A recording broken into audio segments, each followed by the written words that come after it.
ನಮ್ಮನ್ನ ಅವ್ರು ಯಾವತ್ತಿಗೂ ಭಾರ ಅನ್ಕೊಂಡಿಲ್ಲ, ಅವರಲ್ಲೇ ಒಂದು ಭಾಗ ಅನ್ಕೊಂಡಿರೋ ಕರುಣಾಮಯಿ ಕುಟುಂಬ. ಅದಿರ್ಲಿ, ಈಗ ನಿನ್ನ ಮನಸ್ಸಿಗೆ ಘಾಸಿ ಆಗುವಂಥದ್ದು ಏನಾಯ್ತು? ಯಾರಾದ್ರೂ ಏನಾದ್ರು ಅಂದ್ರೆ? ಶಾಂತಂ ಪಾಪ, ಎಂತ ಮಾತಾಡ್ತೀಯ ಸೀತಕ್ಕ? ಮತ್ ಯಾಕೋ ಹೀಗಿದ್ದೀಯಾ? ಅದು ಏನೋ ಸಂಕಟ, ಹೇಳ್ಕೊಳಕ್ ಆಗ್ತಾ ಇಲ್ಲ ಸೀತಕ್ಕ. ಏಯ್, ನಾನೇ ನಿನಗ್ ಹೊರಗಿನೊಳಾಗೋದ್ನೇನೋ ದಡ್ಡ. ಇಷ್ಟು ದಿನ ಏನೇ ಸಂಕಟ ಇದ್ರು ನನ್ನ ಹತ್ರ ಹೇಳ್ಕೊತಿರ್ಲಿಲ್ವೇ? ಈಗೇನಾಯ್ತು? ಏನ್ ಸಂಕೋಚ? ಸಂಕೋಚ ಅಲ್ಲ ಸೀತಕ್ಕ, ಆತಂಕ.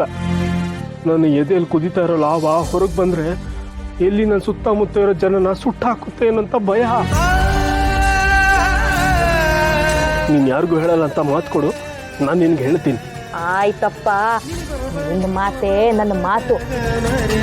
ನೀನ್ ಹೇಳೋದನ್ನ ನಾನು ಯಾರಿಗೂ ಹೇಳೋದಿಲ್ಲ. ಹೇಳೋ, ಏನಾಯ್ತು? ಅವತ್ತು ಹೊತ್ತಿಗೆ ವೆಂಕಟನಾಥನ್ಗೆ ಮನೆಯಿಂದ ಆಚೆ ಹೋಗ್ಬೇಡು ಅಂತ ಹೇಳಿದ್ರು ಅಲ್ವಾ? ಆದ್ರೂ ಅವನು ಅವತ್ತು ಮಧ್ಯರಾತ್ರಿ ಎದ್ದೋದ. ಅವನಿಗೇನು ತೊಂದರೆ ಆಗುತ್ತೇನೋ ಅನ್ನೋ ಭಯದಲ್ಲಿ ನಾನು ಅವನ ಹಿಂದೆ ಹೋದೆ. ಅಲ್ಲಿ ಏನಾಯ್ತು ಗೊತ್ತಾ?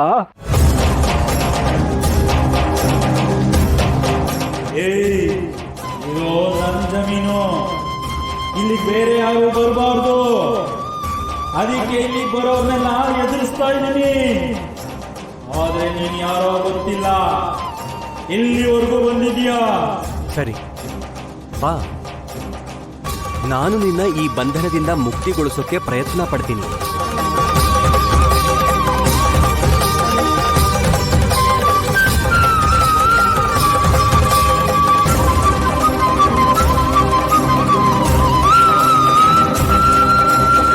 ಅವರನ್ನ ಬಿಟ್ಟು ಬಿಡು, ನಾನು ಹೇಳ್ದಾಗ ಕೇಳು, ನಿನ್ನ ದ್ವೇಷ ತೀರುತ್ತೆ. ಹೌದಾ? ನನ್ ದ್ವೇಷ ತೀರೋ ಹಾಗಿದ್ರೆ ನೀನ್ ಹೇಳ್ದಾಗ ಕೇಳ್ತೀನಿ. ಮೊದಲು ಅವರನ್ನ ಬಿಡು.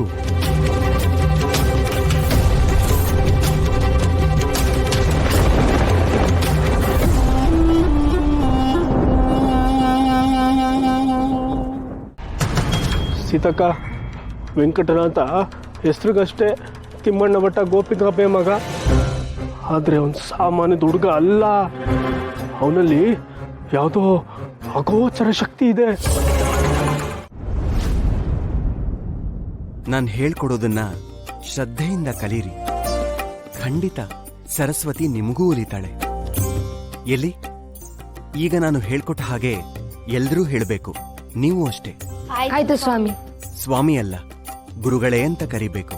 ಆಯ್ತು ಗುರುಗಳೇ. ಎಲ್ಲಿರುವನೋ ರಂಗ ಎಂಬ, ಎಲ್ಲಿರುವನೋ ರಂಗ ಎಂಬ ಸಂಶಯ ಬೇಡ. ಸಂಶಯ ಬೇಡ.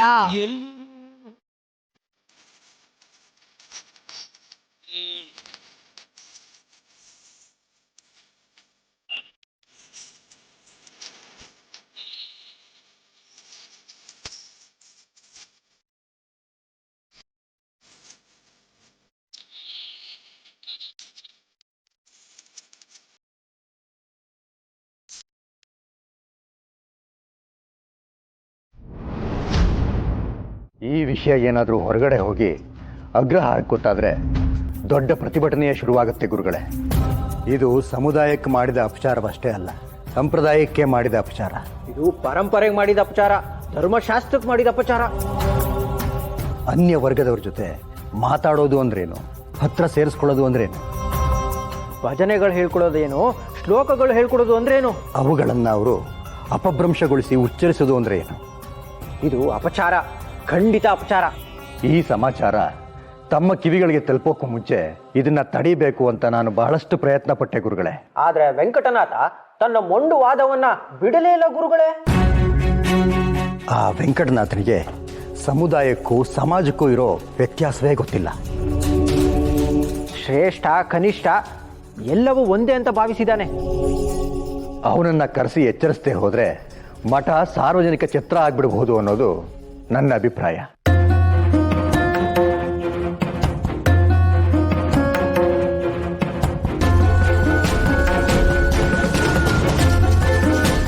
ಹೋಗಿ ಕೈ ತೊಳ್ಕೊಂಡು ಬನ್ನಿ, ನಿಮಗೂ ಶ್ಲೋಕ ಹೇಳ್ಕೊಡ್ತೀನಿ. ಹೆದರಬೇಡಿ, ನಾನಿದ್ದೀನಿ. ಹೋಗಿ ಕೈ ತೊಳ್ಕೊಂಬನ್ನಿ.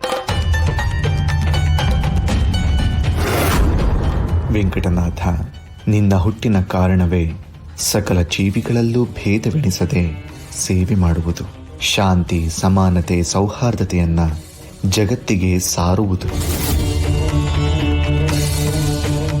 ಇದೇನಿದು ದೂರ ಹೇಳ್ತಾ ಇದ್ರು, ಗುರುಗಳು ಧ್ಯಾನಕ್ಕೆ ಹೋದ್ರಲ್ಲ? ಮೌನಂ ಸಮ್ಮತಿ ಲಕ್ಷಣಂ ಅಂತಾನ? ಹಾಗಾಗ್ಬಾರ್ದು ಅಲ್ವಾ ಆಚಾರ್ಯರೇ? ಗುರುಗಳು ವೆಂಕಟನಾಥನ ಬಳಿ ಮಾತನಾಡ್ತಿದ್ದಾರೆ. ವೆಂಕಟನಾಥ ಬರಲಿ, ಅದೇನು ಅಂತ ವಿಚಾರಿಸೋಣ. ಮಾತನಾಡ್ತಾ ಇದ್ದಾರೆಯೇ? ಗುರುಗಳಿಗೆ ಪ್ರಣಾಮಗಳು.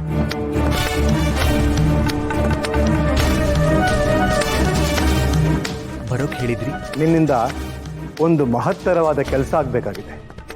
ಅಪ್ಪಣೆ ಆಗ್ಲಿ ಗುರುಗಳೇ. ಶ್ರೀಮಠಕ್ಕೆ ವ್ಯಾಖ್ಯಾನಕಾರರು, ತರ್ಕಶಾಸ್ತ್ರ ಪಂಡಿತರು, ವಿದ್ಯಾ ಬೃಹಸ್ಪತಿಗಳಾದ ಒಬ್ಬ ವ್ಯಕ್ತಿ ಬಂದಿದ್ದಾರೆ. ಅವರ ಹೆಸರು ಪ್ರಚಂಡ ದಂಡನಾಚಾರ್ಯರು. ಅವರು ನಮ್ಮ ಶ್ರೀಮಠಕ್ಕೆ ಒಂದು ಪಂಥಾಹ್ವಾನವನ್ನು ನೀಡಿದ್ದಾರೆ.